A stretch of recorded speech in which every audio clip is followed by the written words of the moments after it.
Well, I'm here as part of my effort to get out and see hopefully all of the clubs at home this year.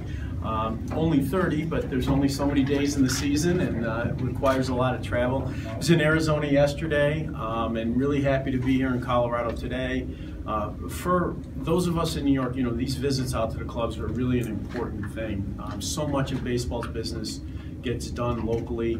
It's where our tickets get sold, it's where our games get played, and every time you go out and visit a club, particularly a club like this that's so well run, you get some ideas, you get some information that helps us in New York do our jobs better. So I had a nice conversation with the front office people. I'm looking forward to the rest of the day.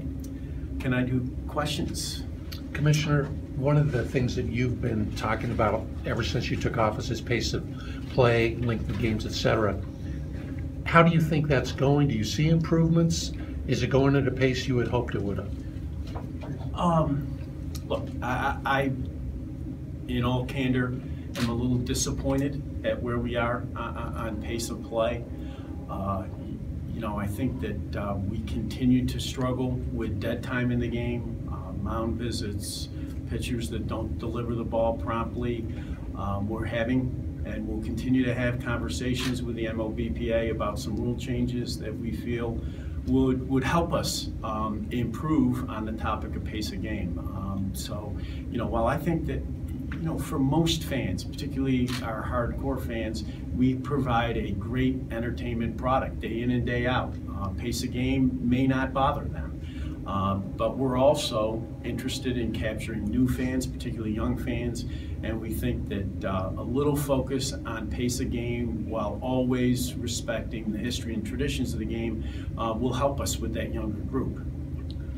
With Kyle Freeland making it to the big leagues, born in the early 90s, Ty Block also born in the early 90s from Denver, does that show off the benefit of expansion with the Rockies being founded in the early 90s? Well, it has always been a goal of baseball, and certainly the Rockies were part of this, to have geographic reach.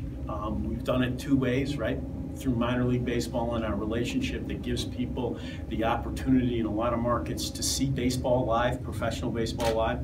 But obviously the Rockies opened up the mountain area. They've been a great regional franchise for us, and having a major league franchise available in a geographic area is certainly important in terms of encouraging kids to play the game. Commissioner, back to the pace of play question. Sure. The Cubs played a game, I think, in 2:16 the other night, and I mean there was no, that was just playing the game. Does that encourage you, and what do you kind of take from that, those types of games that are being played? Look, I'm not going to lie to you, I love 2:16 games, but I do want to draw the distinction between time of game and pace of game. Time of game is often about what happens on the field competitively. How many runs get scored, how many guys are on base, how many times you have to change pitchers, and those are things I'm not looking to control, because that's about the competition, that's up to the clubs. Pace of game should be the same, regardless of whether it's a 2-1 game or an 11-10 game, and that means people in the box, the pitcher delivering the ball, avoiding 22 visits to the mound, and things like that.